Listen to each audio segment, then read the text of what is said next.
Hello, everybody, and welcome to another edition of the Edric Show. I am your host, Edric Jerome. This is the place for intelligent conversation with interesting people. Go ahead and hit that subscribe button. Go ahead and ring that notification bell. You will get notified when I post content each and every week. I am joined today by a very distinguished guest, Dr. Steve Cohn.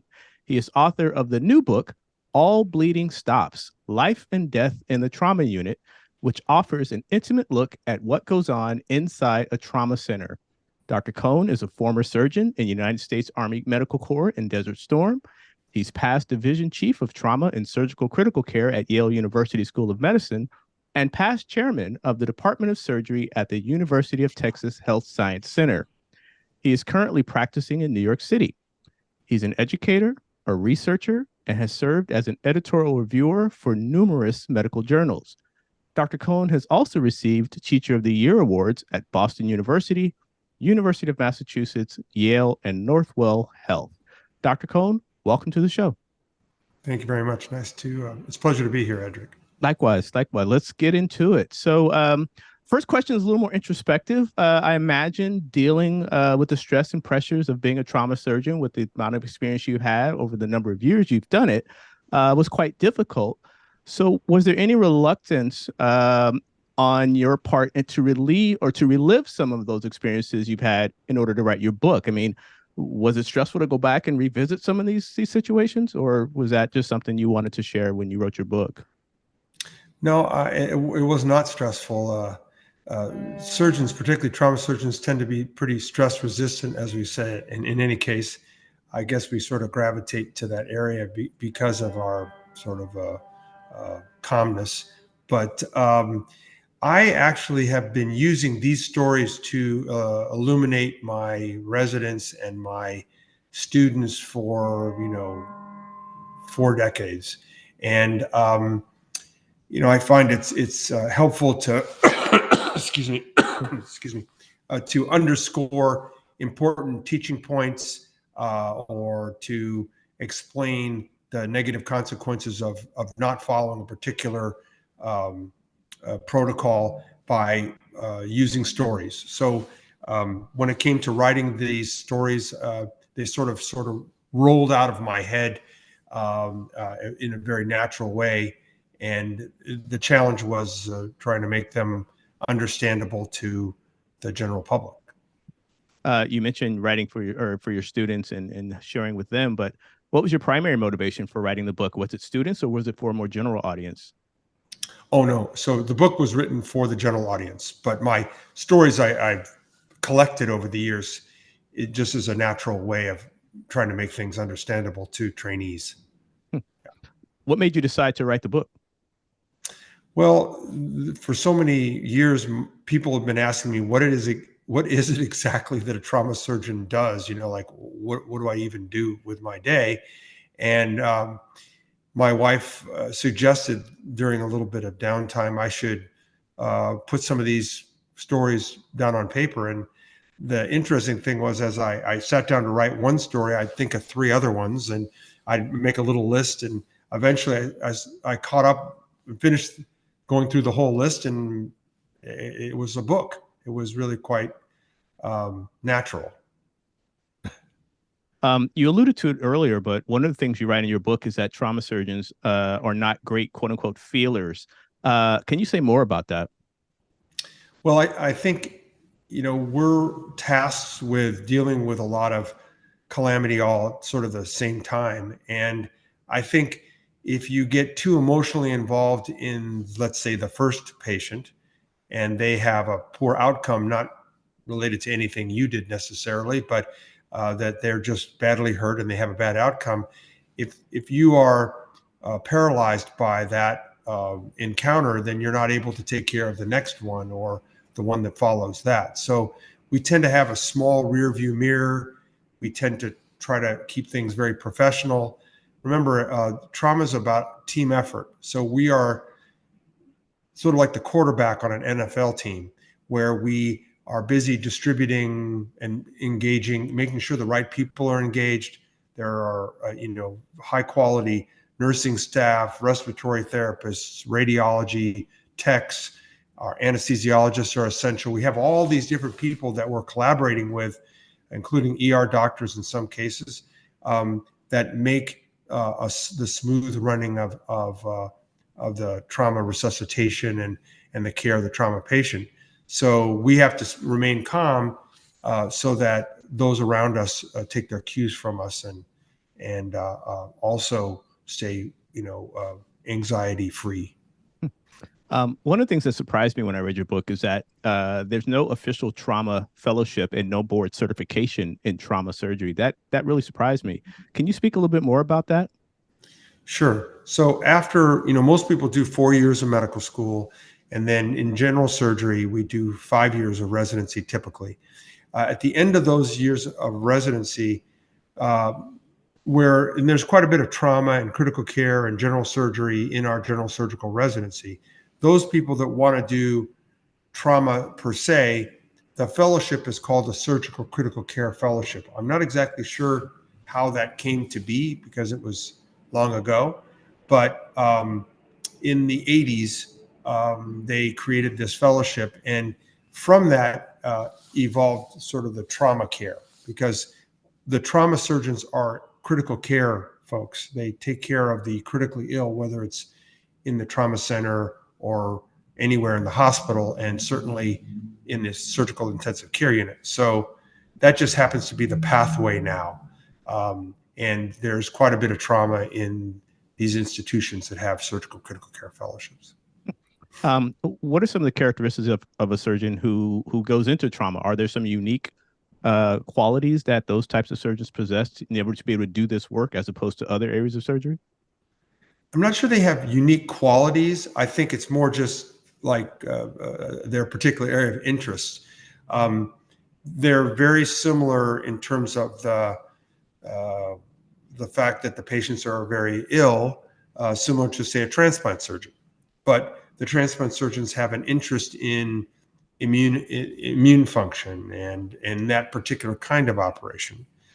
So we're both taking care of very sick people, but it's different. So it kind of, as a resident, you figure out what it is that you find very attractive in terms of your practice or your lifestyle, or what do you like to read about? Do you find the research in trauma more interesting than the research in, say, cancer? So general surgeons overall probably have a little bit of a different personality than, say, a neurologist. They're built a little bit different than a general medical doctor, but that's again, that's I'm not sure if that's we are trained to be different, or that people with certain personality types go into different fields. Hmm. Do you think your career in the military kind of laid the groundwork or helped you make this transition to a trauma surgeon? It certainly does in some people. In my case, I did my military time after I was already a trauma Oh, I surgeon. see. Gotcha.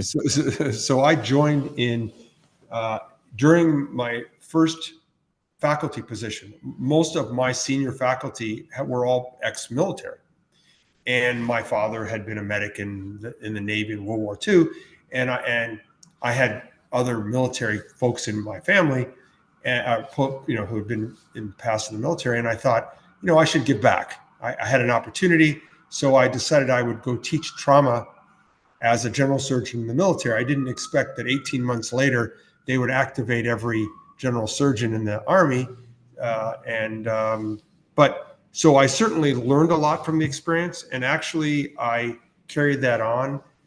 When I went down to Miami, we started the Army Trauma Training Center, where all the forward surgical teams that went to Iraq and Afghanistan came in and trained before they were deployed. And then when I went down to San Antonio, I worked with one of my former fellows, who was the chief of something called the ISR, which is the Institute of Surgical Research, which is where they do all the combat casualty research in the Department of Defense. So I stayed involved, and it was a very good experience for me. But it didn't make me become a trauma surgeon. You show example after example of some of the types of injuries that the horrific injuries that people sustain, that of course, necessitate trauma surgery and that type of care. Um, at the end of the day, though, it's really about people. And so not only were you managing your team in the surgical unit, but you write about at times when you go out and actually have to talk to families and things in that situation.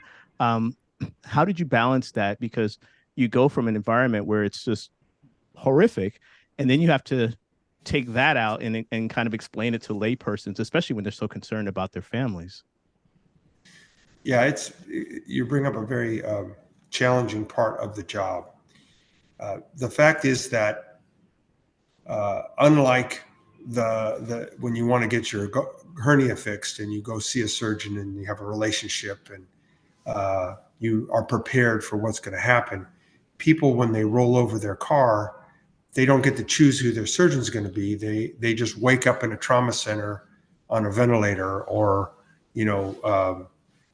with tubes in them or having had surgery. So often we're not having an interaction initially with the patient who's very badly hurt, but rather with the family. And of course, likewise, the family doesn't know who you are. You're just some guy in a set of scrubs or a white jacket who is telling them about how badly damaged their loved one is, and they're really not prepared for it. So um, it's a very difficult interaction, and of course, we try to do our best to make it understandable what's going on and what's happened. Many times we don't even know what's happened. A patient just rolls into us, under a sheet, all busted up. We have no idea what their injuries are, and we have to spend some time trying to identify all the injuries and what the magnitude of the injury is, and then we have to try to prognosticate, meaning we have to try to predict that this person with this ruptured spleen that we had to take out and a bad head injury, whether or not they're going to ever wake up. So the families are naturally quite upset, and um, they're distrustful in general of the medical environment because they've all heard about bad things happening. So we have what I always call the trust Olympics, Hmm. and we don't always do the best job because there's lots of different providers, and when the families feel they're hearing different information from different people, then they say, no, nobody knows what they're doing here, when in fact that's not the case. It's just it's a constantly changing environment, and what someone told you 2 hours ago may have changed now. So one of the purposes of the book was to make people understand what we do and what some of the challenges are for us in the care of people who are very sick. You've seen all types of injuries, but some of the types of injuries that you really focus on are gunshot injuries and gun violence. As a trauma surgeon, and you've seen your fair share, what can you say about the situation we find ourselves in with gun violence in the United States? Well, that is a controversial topic, obviously. Um, there are a number of interesting pieces of information about gun violence that the public in general is not aware of. Um, One of the key things is that those of us who deal with this on a day-to-day basis and see a lot of people with holes in them, we see that they're much more severely injured. A gun is much more lethal than, say, a knife or a fist. And so the severity of injury is much greater. The population that is injured by gun violence is sort of bimodal. There are many young persons of color that are injured by gun violence in the inner cities, and there are many older Caucasian men typically that use the guns to commit suicide, and it's almost 50-50. In countries where are strict gun laws, or where they have put in strict gun laws, they don't see this kind of thing. And most of the public doesn't realize that in 1996, there was this horrific, uh, shooting and multiple killings at a school in Australia, Tasmania in Australia. And the response of the Australians were to put in gun buyback programs and try to control guns. And They, for the next 20 years, had not a single mass shooting. They saw a decrease in both homicide and suicide, both of which stayed very low for the next 20 years. Um, at the same point in the United States, the response was a little different. In the United States, there was a bill that went through, or a regulation that went through, which prohibited um, this. Well, first of all, it cut funding to the CDC for their gun center, and it prohibited research on gun violence in the United States. So if you were at Johns Hopkins and you wanted to do a research project, it would basically they would threaten it was a threat that they would remove all the federal funding from your institution.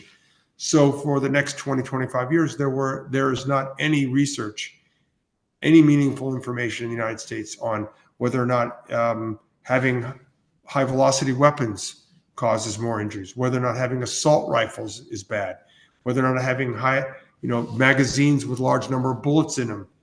And as you are aware, I think we're up to over 700 mass shootings, let alone all the single shootings, mass shootings in the United States this year, which is, we're on record pace. So, my feeling is that we need information and we need to be smart about it because we are way, way ahead of the rest of the developed world in terms of gun violence. And it's a horrendous problem. We have a few minutes left, so I have just a couple more questions for you. One is, what are some of the most telling misconceptions that people may have about trauma surgeons, particularly in an environment where we pretty much see a lot of stuff on TV and in the movies, which may or not be realistic? But what are some of the misconceptions that people have that you think about trauma surgeons? Right. I think people think that it's a very excited and animated environment, which it's not. In fact, the sicker the patients are, the quieter it needs to be so that everybody can do their job and think clearly. So while I understand that for entertainment purposes, you have to make it all dramatic and people screaming and yelling and flailing about, that's just not the way that we like to run it. In the operating room and in the resuscitation area down in the emergency center, we just have to be calm. And remember, sometimes this is a car that rolled over with 3 people in it. So you have 3 traumas going on. We actually had as an example, I had a van roll over and be brought into one hospital, broad daylight, coming back from the beach. And they had, 4 injured kids, and mom and dad were all severely injured. So we had 6 injured people at the same time. This is not a massive number, but it was large for that trauma center. And we basically had 6 different individual resuscitations going at different rooms, all within the emergency trauma area. And each one of those, everybody had to keep their voice down, keep calm, so that otherwise something bad was going to happen. Sometimes, the worse it is, the more calm everybody has to be. The other things are that we go fishing around for projectiles, like, stick a pair of forceps down into a hole, launch around for a while, and pull a bullet out. Nobody does that. We rarely remove a bullet unless it's in a pulsating blood vessel or sitting there in the open. So those are some silly examples, but no, TV kind of makes it very dramatic, and unfortunately, it's not that dramatic. As we get ready to wrap up here, just on a personal note, you've had a lifetime of experience. You've seen a lot of trauma and surgeries. But over these years, what did you do to get away from it? Outside of writing, what did you do for fun? What hobbies did you kind of decompress in? Sure. So I most of my trauma surgeon friends, they have a lot of different outside pursuits. It's important to decompress. So I play the drums in a band. We play a lot of funk. I do a lot of sports, and so exercise is key, and those 2 things. And I enjoy photography. I do a lot of things with my family, and but you have to have pursuits outside of the field. Otherwise, it can be oppressive for sure. I got to jump in because I love music, and you mentioned funk. Who are some of your influences? Who do you model your style over? Who do you like to listen to in the funk world? I have a really wide palette. I mean, our band, we play everything from the Red Hot Chili Peppers to Sly and the Family Stone to the Weekend. I mean, we're all over the place, and it's definitely one of my loves is playing music. No question about it. Nice, nice. Well, Mhm. Dr. Cohn, I want to thank you so much for coming on the Edric Show. If people want more information about you or they want to get the book, where can they go? You can go to Amazon or Barnes and Noble. Hopefully it'll be in your bookstores, but I know it's in those places. Very well, very well. Well, thank you so much, Dr. Steve Cohn. I'm struggling with that. Dr. Steve Cohn, author of the new book, All Bleeding Stops: Life and Death in the Trauma Unit, which offers an intimate look at what goes on inside a trauma center. It is a great read. Be sure and go pick it up. Thank you so much for your time. Thank you, Edric, and have a happy holiday. You too. This has been another edition of the Edric Show. I am your host, Edric Jerome. As promised, this is the place for intelligent conversation with interesting people. Go ahead and hit that subscribe button. Go ahead and ring that notification bell, and you will get notified of this content each and every week. I want to thank you for tuning in, and I will catch you on the next episode.